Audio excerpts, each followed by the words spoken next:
Né? Hoje foi, né, eleito o novo presidente da CBF, né? O Samir Chaoud foi eleito, né? Clubes importantes não foram, tá?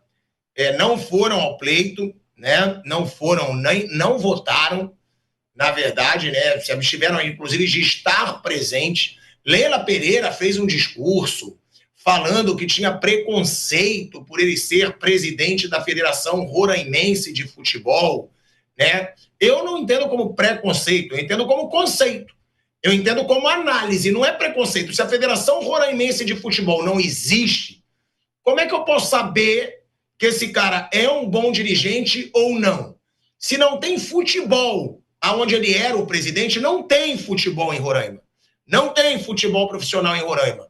Como é que você vai ter como base de análise o presidente da Federação Roraimense de Futebol?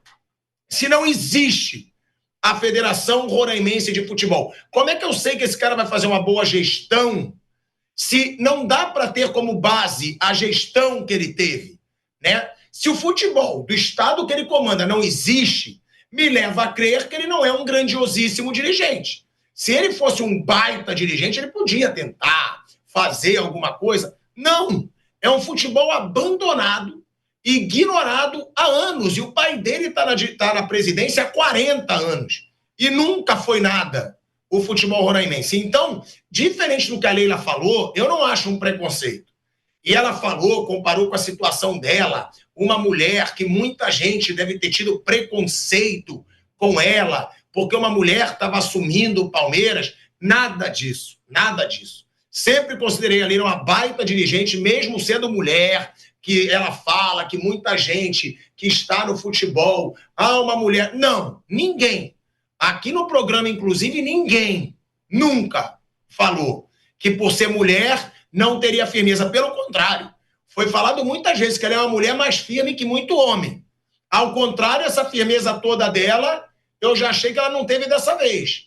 Foi muito política demais, sabe que isso vai gerar um bom relacionamento com a CBF, o que é importante para clubes. Agora, ele foi eleito hoje. E grandes clubes, Mauro César Pereira, como Flamengo, São Paulo, Corinthians, né? A gente teve aí Internacional, Cruzeiro, Fluminense, não foram a favor e boicotaram, inclusive, essa eleição. O que esperar, Mauro? E até perguntar para o Flávio também, porque, Flávio, foi você que disse que ele tinha... foi você que falou de nomes, né, dos bastidores, e aí tem aqui, que eu quero ler o nome dos vices, para perguntar para o Flávio se algum desses nomes, que ele conhece mais essa base da CBF, eu não, se são nomes que realmente mandam na CBF há muito tempo. Está aqui. 8 vice-presidentes também foram eleitos. Aí tem Ednailson Leite Rosenha, Fernando Sarney, Flávio Sveiter, Gustavo Dias Henrique, José Vanildo da Silva, Michele Ramalho Cardoso, Ricardo Augusto Lobo Gluck e Rubens Renato Angelotti. Alguns desses, Flávio, são os nomes que você disse que vão ser aqueles caras que vão mandar nos bastidores e que estão no poder da CBF há muito tempo. E quero saber do Mauro aí também sobre essa eleição do Samir Chaoud e a declaração da Leila de que teve preconceito. Eu achei uma palhaçada a Leila falar em preconceito. Não tem preconceito, tem análise. Se a Federação Roraimense de Futebol ela é um nada para o futebol brasileiro, porque não existe o futebol de Roraima, não tem como eu saber se o cara é um bom gestor. Tico, só antes do Flávio falar e o Mauro, só você, se você puder repetir aí e dizer de onde é cada um vice aí, só para eu saber quem é. Eu não conheço nenhum, só para eu saber de que região, de que estado é. Pode falar? Eu não sei, Vamp. Não tá aí não, né? Não. Eu sei tá os bom. nomes. Beleza, tranquilo. Aí, Flávio. Bom, respondendo a sua pergunta, um nome que eu citei, que vai ser um dos 3 que vai mandar na CBF, é o Flávio Sveiter. Óbvio, né?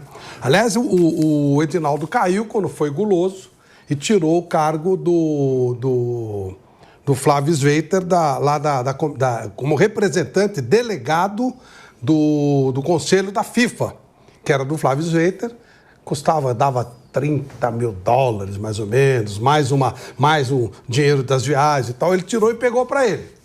E aí ele cai, aí ele perde a força, e aí a federação, os juízes do Rio de Janeiro entram com uma ação contra, já tinham feito uma vez, só que ele tinha outro respaldo, e agora ele perde. O próprio desembargador, o Pepe não falou aqui na semana passada, né? Que o próprio desembargador falou, quando eu preciso, o cara que deu a ação para tirar, quando eu preciso decidir alguma coisa, que eu estou em dúvida, eu ligo pro pai, não é pro... A família Sveiter tem muito poder no Rio de Janeiro, e ela entrou. Mas aí, quando ele dá esse boné no Fernando, ele dá o boné no Flávio Sveiter. E o Fernando Sarney também fica... Não, desculpa, ele dá o boné no Fernando Sarney. E o Flávio Sveiter já tinha tentado entrar também e não conseguiu entrar. Porque ele consegue uma liminar, a Federação Carioca entra aqui, ele consegue uma liminar no Supremo, e aí ele perde a parada. Quando ele dá um boné no Fernando Sarney, olha onde ele vai dar boné. Olha, ele tem respaldo político lá na Bahia e tal, mas, não dá. O Fernando Sarney, olha que coisa curiosa, pilhado. O seu Chaldi é de Roraima. O pai dele, o Zeca Chaldi, há 40 anos é o cara que manda lá no futebol. O melhor amigo dele é Romero Jucá, que foi ministro de Fernando Sarney, cujo filho tomou um boné do Edinaldo. Olha se a coisa não... Aí o Fernando Sarney também quer ter poder, e aí ele também estava sendo colocado de lado pelo Edinaldo, que estava olhando e tal, não sei o quê. Então, conclusão da história, houve uma articulação política espetacular. Para quem gosta de política, espetacular. A CBF será agora comandada por Fernando Sarney, Flávio Sveiter e pela família Jucá. São os três que vão mandar, esse trio, que vai mandar no futebol brasileiro. Agora, eles vão se meter com o futebol? Não. Já ficou muito claro que o Ancelotti vai ter o poder total. Ele vai fazer o que ele quiser na seleção, como, aliás, os outros já fizeram. Todo mundo já falou isso. O Diniz falou, o Dorival falou, o Tite falou. E ninguém vai se meter com o futebol. O contrato do Ancelotti acharam muito alto, mas está tudo certo, deixa isso para lá. O ouro do negócio é que a receita da CBF desse ano foi de 2 bilhões e 400. Eu falei isso aqui. O custo da CBF, que ela gastou, 1 bilhão e 200. Tem 1 bilhão e 200 de dinheiro de lucro. Renovação com a Nike até 2038. 1 bilhão e 200 de lucro esse ano, quer dizer. E aí tem Copa do Mundo e tal, não sei o quê. Ora, é muita coisa para você poder articular. É muito dinheiro na parada. Então agora a CBF terá esse triunvirato. Fernando Sarney, Flávio Sveiter e a família Jucá. E eles vão trabalhar de acordo com os interesses dele. Agora, onde entram os clubes nisso? Simplesmente eles podem fazer a liga. Eles fazem a liga e aí a CBF vai cuidar da seleção e vai cuidar das séries C, D e as que eles inventarem mais. Feito a liga, está resolvido. Os clubes não têm nada com essa história. Tanto é que eles não têm nem poder de voto. É que eles são incompetentes, eles não conseguem fazer. Se eles fizerem a liga, o futebol, o filé mignon do futebol brasileiro vai ser preservado, desde que a liga seja uma coisa decente, coloquem pessoas decentes para dirigir, porque tem esse problema também, né? Vai atrair muita gente, também vai atrair muito dinheiro. Desde que eles façam isso, o futebol vai continuar do lado de cá. E do lado de lá, a CBF vai fazer o que ela faz, aquelas coisas que a gente já falou, vai fortalecer a bancada da bola. Enfim, vai fazer o que tiver que fazer lá, é problema dela, não dá pra gente entrar no mérito disso. Ou seja, Flávio, a politicagem super poderosa voltou pro comando da CBF, é isso? Voltou não, nunca saiu. Na verdade, trocaram alguns nomes. Ô, Vamp, saiu com o Edinaldo. Se eles derrubaram o Edinaldo é porque saiu. Não, trocaram alguns nomes. Mas aqui o Fernando Sarney tá no poder já faz tempo, né? Ele tá desde o tempo do Ricardo Teixeira. Então ele foi passando por vários... Por isso que ficou complicado colocar ele, né, como líder. O Flávio Sveiter já tinha tentado, não deu certo da outra vez, lembra que ele perdeu, ele nem conseguiu, né, fazer a eleição com o Edinaldo. Então eles fizeram esse menino aí que vai entrar e ele vai ficar lá nele, vai dar entrevista e tal, não sei o quê, e vai seguir as orientações de todo esse grupo. Então, aí a gente já começa a entender por que veio esse rapaz. Porque ele é filho do Zeca Schaldi, que é o melhor amigo do Romero Jucá, que foi ministro de Sarney, etc, etc, e sacanearam o filho do Sarney, o Edinaldo sacaneou nesse último ato aqui, quando ele tira a representação dele junto à FIFA, que, aliás, o Brasil perdeu essa cadeira, passou a ser da Federação Argentina de Futebol. E aí, né, política, para quem gosta de articulação e tal, foi uma coisa... Aliás, eu ouvi, e muito do que eu estou pegando aqui eu peguei de lá, uma espetacular entrevista do Antony Garotinho falando sobre isso. Eu não sou nem fã do Antony Garotinho, nada, não, né? Muito pelo contrário. Mas ele contou toda a articulação de maneira minuciosa. E aí você entende todo o processo. Por que Lé com Lé, Cré com Cré, tudo certinho. Porque ele é um articulador, ele é político. Foi governador do Rio várias vezes. A gente não é. E ele é. Então ele conta toda essa articulação, tudo isso e tal. E aí você consegue entender como é que se chegou no filho do Zeca Schaldi, que é amigo do Romero Jucá, que foi ministro do Sarney. E o filho do Sarney foi sacaneado. Aí já dá para entender como é que o processo todo vai funcionando até chegar nesse rapaz. Agora, eu, como grande defensor que sempre fui da Leila, para mim tenho muita autonomia para criticar também. Tô achando a Leila muito política demais, hein? Tô achando que a Leila tá querendo ficar bem quicha com a CBF. Primeiro, a Leila disse que apoiou o Samir Chaoudi e ela foi contra muitos clubes para apoiar o Samir Chaoudi, porque ele era a favor de um calendário menor, porque tinha a questão do fair play financeiro. Ela falou, ele tocou em assuntos com os quais eu concordo, né, disse a Leila. Só que aí depois a Leila Pereira não assinou uma nota dos clubes cobrando do novo presidente da CBF, tá? Mudanças no calendário, mudanças no fair play financeiro. Se ela apoiou o cara com base nisso, por que ela não assinou uma nota com cobranças dos clubes? Ou seja, ela não se desgastou, né, com o novo presidente da CBF em momento nenhum. Aí hoje ela ainda vem dar uma baita declaração, parecia até advogada do presidente da CBF, do novo presidente da CBF, do Samir Chaoudi. E isso, para mim, é uma decepção.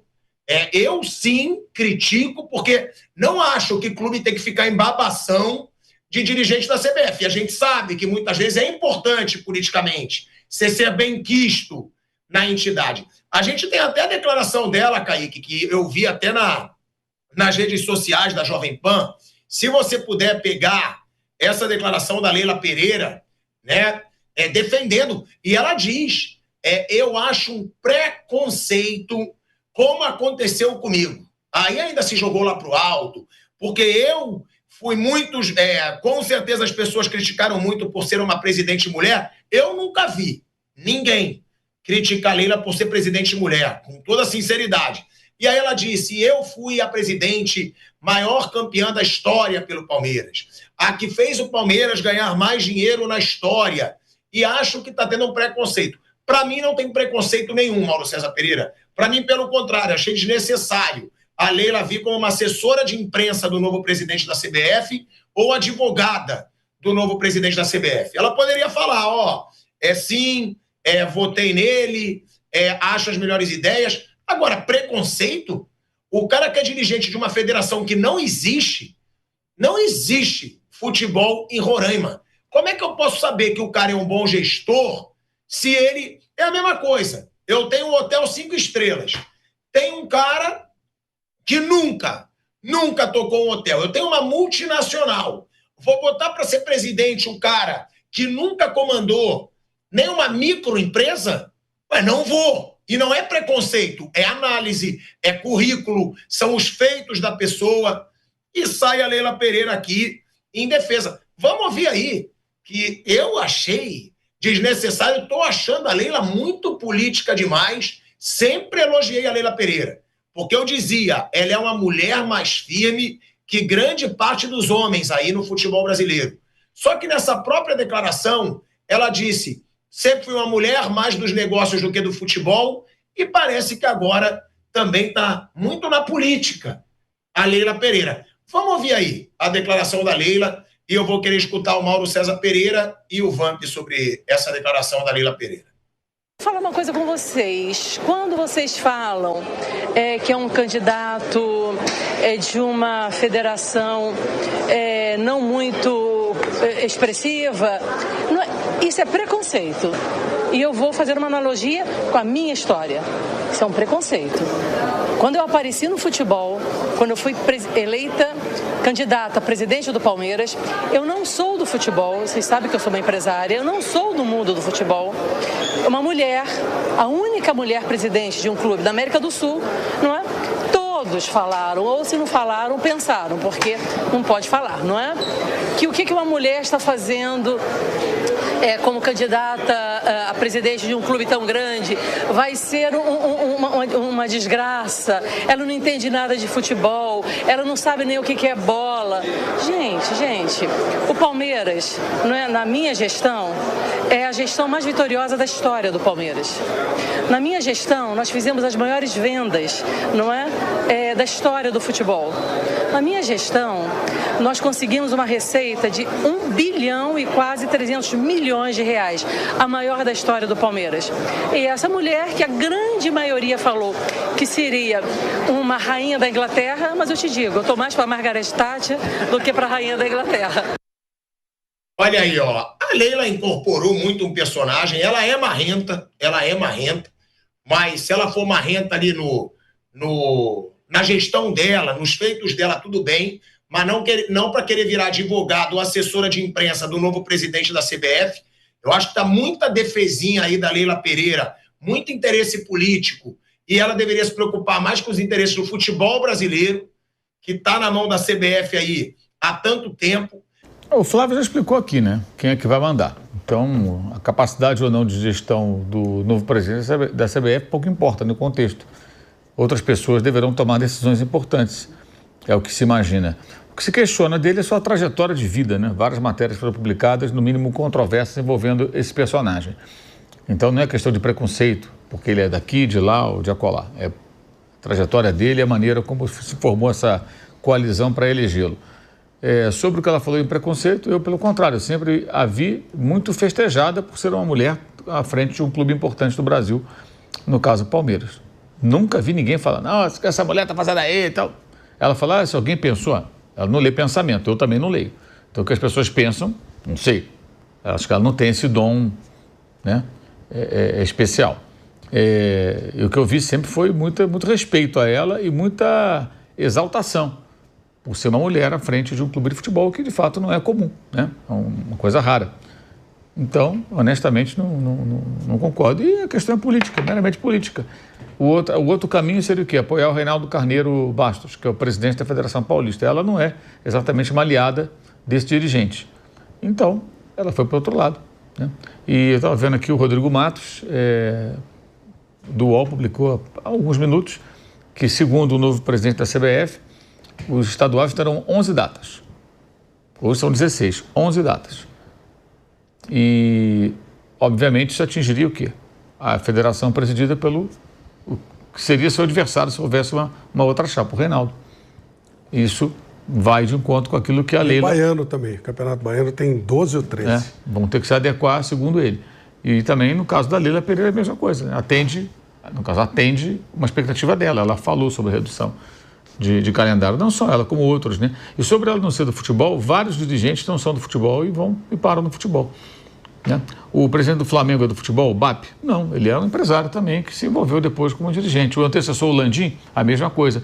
O Pedrinho era jogador de futebol, nunca foi dirigente, agora preside o Vasco. Não tinha nenhuma experiência de gestão. Botafogo, Marcelo Paz era dono de escola. Pois é, então você tem vários nomes aí de pessoas. Do Cruzeiro, do Atlético Mineiro também. São pessoas também de outras áreas, empresários também, um do ramo de supermercados, o outro com banco, etc., né, construtora, e que entraram no futebol. Ela não é a única empresária que foi para o futebol. Se você pegasse dirigentes que ficam há muito tempo, você vai lembrar de Eurico Miranda, de Vicente Mateus, que era um empresário também, mas que se firmou como dirigente por muito tempo. O Petralha, que é empresário e está muito tempo. Está muito tempo no futebol, exato. Agora, assim, empresários que em pouco tempo viram dirigente, tem vários casos aí. O cara sai do mundo empresarial, dos seus negócios, e se envereda pelo caminho do futebol. E ela se tornou presidente, mas já era uma pessoa muito conhecida por ser conselheira e patrocinadora do Palmeiras. Então ela já tinha ali uma certa participação, uma presença, né? Ela não ficou conhecida quando foi presidir o Palmeiras, já era conhecida antes. Então não concordo com essa interpretação de que é preconceito, acho que não é isso. E a mim pouco importa se ele é de Rondônia, Roraima, Acre, Amapá. Isso para mim não é importante. A questão é quem é a pessoa, quem está com ela, como é que vai ser gerida a coisa, e é tudo fruto de uma coalizão. E os clubes que se uniram agora também se uniram em torno de um nome que é de um dirigente que está aí há muito tempo na Federação Paulista, não tem renovação nenhuma. Qual a renovação é apoiar o presidente da Federação Paulista? Eu não vejo nenhuma renovação, né?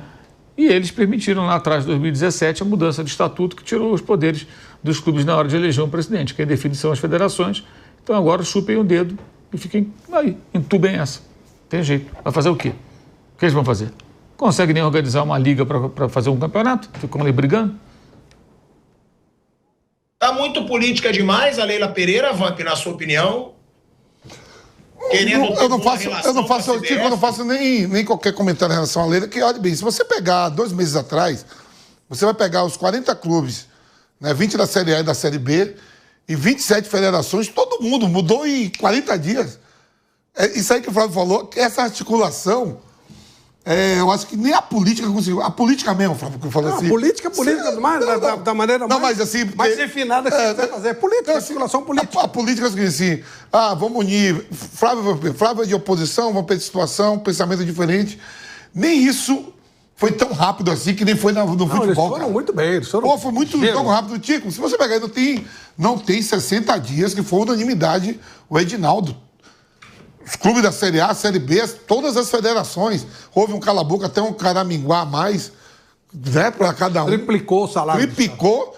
Rapaz, e da noite pro dia, eu nunca, com todo respeito, de verdade, a gente tá na bola, a gente trabalha com bola, trabalha com treino aqui para quase 15 anos de Jovem Pan, fora a minha trajetória como ex-atleta. Eu nunca ouvi falar. Por sinal, eu sou mais velho que o cara há 9 anos. Ele tem 41 anos. O pai dele já tá há 40. Então, quando ele tinha 1 ano, o pai dele já estava lá. Estava lá. E aí surgiu um nome assim do nada para todos nós. Por isso que eu estava te perguntando. E aí você podia perguntar aí para o Kaique, para a nossa produção, quem são os 8 vices. Todos os nomes têm explicação. Todos os vices. É por isso que eu quero saber os vices que foram eleitos e de qual estado é. Porque tem muito ali também que a gente não conhece que é da bola. Mas aí tudo tem explicação. Ô, Pilhado, tem um detalhe importante para a gente observar. A Leila não assinou o comunicado, é verdade, e foi até o fim. O Santos, o Cruzeiro e o Operário, que assinaram o comunicado, roeram, foram lá e votaram no cara. E essa semana vai ser uma semana de beijamão que você vai ver. Vai todo mundo lá, um por um. Beijar a mãozinha, tal. Olha, precisa de mim, tô aí e tal. Você pode ter certeza. Jogaram pra galera. Santos, Cruzeiro e Operário nem aguentaram. Não aguentaram nem não votaram. Foram lá e votaram e tal, não sei o quê. E os outros, essa semana, já começaram a falar assim, olha, nós não temos nada contra ele. Simplesmente a gente quis deixar lavrado um protesto e tal, mas vamos juntos para tentar fazer o melhor possível e tal. Já estão diminuindo, entendeu? Essa semana é beija-mão lá, todo mundo vai lá pedir a benção pro cara. Eu fico olhando assim, Tico, vamos supor que fosse o Sarney, é Sarney filho, né? Fernando Sarney. Fosse o Fernando Sarney. Pô, então aí todas as federações e os clubes, um ou outro, vai acompanhar. Aí já sabe que ele tá ali, o Feijó, tem uma galera que é vice. Eu quero saber que são os novos vices. Não, esses caras estão ali na CBF, estão uma ligação, um país continental, né, com várias 5 regiões, pô, articulou para um cara que ninguém sabia que era rapidinho. Eu digo, peraí, isso foi uma surpresa para todos nós que trabalham com mas eles são muito aviões, né? Não, mas para todo mundo, por isso que todo mundo fala assim, vamos investigar a vida desse cara, que esse cara, não sei o quê, papapá. O Modo outro dia chegou aqui até comentou que ele foi lá no podcast, os caras começaram a perguntar sobre fair play financeiro. Trocou as bolas com tudo. Né? Não foi, mano? Ele demonstrou não saber o quê. Então é o seguinte. Mas aí é um cara. Por que não foi? O natural seria o Fernando Sarney. Agora, mas ele viria desgastado. Agora sim. Miserado. Isso que a gente falou, ser julgado não. Vai que esse cara vai revolucionar tudo. Tá revolucionar nada, pô. Tem uma frase dele aqui, ó. Revolucionar o quê, Van? Ô, Van, a ideia é o seguinte. A ideia da política é a seguinte: vamos mudar tudo para continuar tudo do mesmo jeito. É assim que funciona na política. Vamos mudar tudo para continuar tudo do mesmo jeito. Não tem nem ideia, eles nem pretendem fazer isso. Vai, você quer o campeonato com menos gente? Faz com 11, não tem problema nenhum. Vocês querem fazer o quê? Querem fair play financeiro? Eu vou descobrir o que quer, eu faço também. Não, Flávio, porque assim... Não consegue se articular, dane-se, não interessa isso. Uma coisa é os clubes, né, que o peso de voto não vale o que vale as federações. O que as federações brigam, Flávio? As federações estaduais brigam pelo quê? Pelo salário dos presidentes. Não. Essa é a real. E o campeonato estadual dele, não tô nem aí, né? Então é isso. Nada. Dane-se o campeonato. Só a Federação Paulista, então, que briga mais um pouco, porque rende também, dá uma grana legal. Porque se fosse a lógica, assim, de as federações estaduais brigar pelo seu estado, pelo seu campeonato, esquece. É o certo, esse cara não ganha a eleição e todo mundo com o Reinaldo. O campeonato carioca não teve nem premiação. Você ganha uma paçoca se você for campeão carioca. Eu concordo com o Flávio Prado. Eles só querem saber o que eles vão ganhar com isso. Então, Tico, no caso, seria para o Edinaldo continuar no poder, porque ele deu cala-boca muito grande para todos os presidentes. Mas ele foi zoião. Ele perdeu o principal, os poderosíssimos em volta dele. Sim, mas aí o Flávio deu um exemplo aqui do Sveiter, do Sarney, mas tem a Federação Pernambucana, tem a Federação de Roraima, tem a Federação mas eles não vão perder nada. Que podia... Não, peraí, ninguém mexe no Edinaldo, que ele deu cala-boca pra nós. Não. Ninguém vai perder. Isso foi conversado. Eles não vão perder nada, ao contrário, podem até ganhar mais alguma coisa. Ô, Vamp, o que você não tá entendendo é que federação não manda em nada na justiça. Foi jurídico o negócio. Não é federação. Pronto. Perdeu os escudos poderosíssimos, a gente sabe como as coisas funcionam no Brasil. Mas... Pronto, agora na justiça ele cai. Então deve ter chegado assim para cada federação, porque primeiro estourou que os caras não largou, depois vem a parada da justiça. Então, vamos supor que o presidente falou assim, vou mandar hoje não existe mais, vou mandar um fax aí para cada um, já estamos aqui que vamos sacar o cara. Vai com nós ou... Então, mas aí... WhatsApp. Eles não vão perder nada. Até pelo contrário, eles podem até ganhar mais. Isso é uma questão de se conversar, que tem dinheiro sobrando lá. O lucro esse ano vai ser de 1 bilhão e 200 milhões. Pô, se tiver que dar uma babinha a mais, não tem problema nenhum. Mas nem precisa, ele acabou de aumentar. Teve algumas que ele aumentou 5 vezes o ganho da federação. 5! O cara tá mais que feliz da vida. Diminui estadual, menos trabalho. Menos trabalho para ele, menos data. Impressiona mais. O que me impressiona mais em tudo isso, né, é que a gente sabe tudo o que acontece e praticamente é por isso que a gente tem audiência, de verdade mesmo. Porque praticamente só a gente fala. Eu não vejo ninguém na mídia questionar alguma coisa do que aconteça em federações, em CBF. Tipo assim... É ridículo ver a imprensa da qual eu já fiz parte, porque eu não me considero mais parte. Eu hoje, graças a Deus, até o Mauro fala, o pilhado, ele é o showman, o pilhado... E, cara, graças a Deus, porque eu, se for para ser jornalista com essa imprensa fajuta que tem hoje, cara, você não vê quase ninguém, tirando a gente aqui, tirando nossas redes sociais, de todo mundo que faz parte do nosso programa, você mal vê questionamento, gente. Você não vê ninguém falar, por que esse cara é o presidente da CBF? Por que as federações estão apoiando esse clube? Não, esse presidente. Você não vê nada. Por quê? A gente sabe o porquê. Porque os coleguinhas querem estar na Copa do Mundo, querem estar na Copa América, querem fazer transmissão de jogo, querem ter uma baita audiência transmitindo partidas, precisam ter bom contato político, que tudo gira em torno de política, precisam de entrevistinha exclusiva. É por isso que eu amo tanto a gente ter a nossa audiência sem precisar depender dos outros, sem precisar fazer entrevistinha com ninguém. Essas entrevistinhas aí, tipo, não é carta branca que se fala, me deu até branco. Essas entrevistinhas que são institucionais, ninguém pode questionar nada. Aí entrevista um jogador aqui, o outro ali. Cara, é ridículo ver a postura da mídia em cima do que a gente está vendo. Não se questiona nada. Nada. E aí tá aí, notícia, novo presidente, que maravilha, é o presidente mais jovem, quais mudanças que ele pode trazer. Caiquinho me trouxe aqui, chapa branca. As entrevistinhas chapa branca. Cara, e isso desanima, de verdade. Quer dizer, desanima não, dá ainda mais orgulho da gente fazer o trabalho que a gente faz, sem ter rabinho preso. A gente não precisa dessa porcaria de rabo preso para ficar defendendo coisas que a gente acha errado ou questionáveis. Pronto.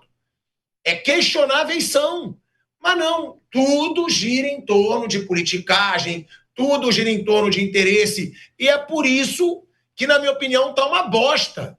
A mídia no geral, na minha opinião. Porque tudo é interesse e tem sim que ser cobrado. Não são as mil maravilhas o que está acontecendo dentro da CBF, Flávio Prado.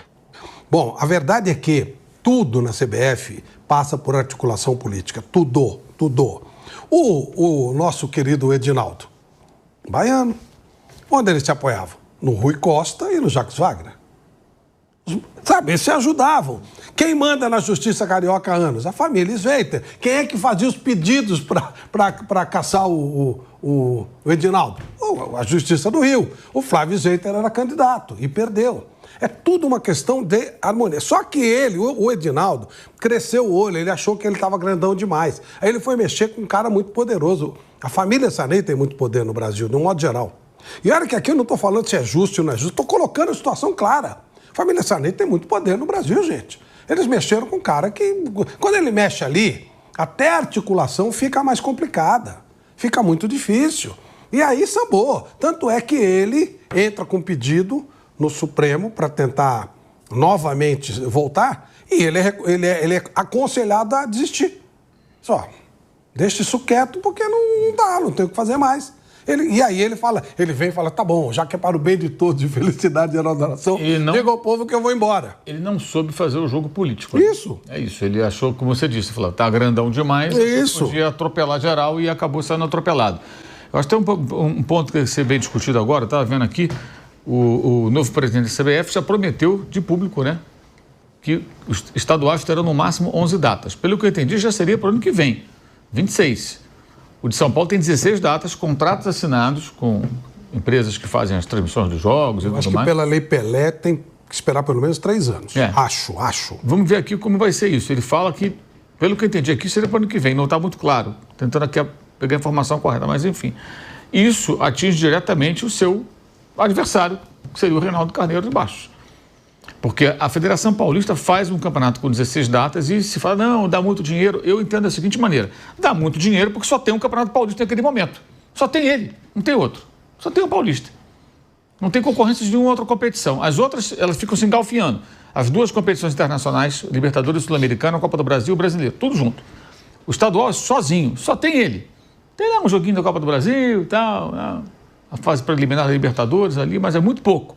Em geral, os primeiros 3, 4 meses do ano é só campeonato estadual. Claro, você tem o principal mercado que é São Paulo, times importantes, você consegue. Mas os jogos têm apelo, só tem aquilo. Só tem aquilo. Mas não se compara a repercussão, a importância, a relevância dos outros campeonatos que vêm na sequência. Se ele levar isso adiante e conseguir emplacar essa ideia de 11 datas, isso já cria um enorme problema para o presidente da Federação Paulista, que foi apoiado pelos clubes que não quiseram participar da votação, né? Que é uma reação meramente simbólica, que eles não poderiam mudar mesmo o resultado do pleito. As federações é que decidem, como já explicamos aqui mais de uma vez. Então, qual vai ser esse destino agora da federação, do Reinaldo? Tem uma briga política aí. Não acabou, né? Você elegeu o novo presidente, está tudo resolvido, ó, toca a sua vidinha aqui. Não vai ter. Essa intervenção que a CBF já anuncia de reduzir para 11 datas, isso atende os anseios dos clubes, o que é curioso, inclusive de clubes que estão contra esse presidente, mas que nesse episódio certamente vão concordar, vão achar que está correto. E um detalhe para o ano que vem. Por conta da paralisação que vai acontecer nas próximas semanas para a disputa do Mundial de Clubes, o campeonato vai terminar perto do Natal brasileiro. Não tem como começar estadual dia 12, 15, 13, como se tem acontecido. Não tem como, porque os caras vão entrar de férias, vai dia 22, 23, eles vão voltar no final do mês. O futebol só pode voltar, em tese, em fevereiro, a não ser que comece com um time de garotos. Os jogadores da base que não atuaram até dezembro no Campeonato Brasileiro. Então, ano que vem já vai ser um calendário mais apertado. E tem Copa do Mundo. E tem Copa do Mundo. Então, esse pode ser um argumento para você reduzir. Não tem data, tudo. Essa briga política vai se acentuar. Ou ele vai dizer assim, bom, vamos deixar para depois, porque esse é um ano atípico, não sei o quê. A questão é a quantidade de datas. Porque aí ele vai ter que fazer de novo até dezembro. E aí como é que vai ser? Ele precisa encurtar o do ano que vem para poder compensar e terminar o Campeonato Brasileiro há alguns anos, já há uns bons anos, termina no primeiro domingo de dezembro. É sempre no começo, agora vai terminar quase no Natal. É coisa de 3 semanas depois, aproximadamente, perto de 3 semanas. Onde você enfia essas 3 semanas, esses 18, 20 dias? Como é que faz com isso aí? Não tem como. Então, é um efeito cascata, não tem jeito, porque você começa as férias depois, a não ser que os estaduais comecem lá dia 10 de janeiro, os times colocam time só de garoto. E aqueles que não jogaram até o final do ano, os times de outras divisões ou sem divisão, esses vão estar preparados direitinho para jogar. Mas os times da Série A, né, que vão paralisar o campeonato, que vão ter essa interrupção, esses times não vão poder colocar suas equipes principais em campo. Então, algumas adaptações podem ser necessárias, especialmente com essa história das 11 datas. 11 datas significa menos 5 datas. 5 datas dá o quê? Se for quarto domingo, são quase 3 semanas menos de campeonato. Se contar só jogo quarto e domingo, né?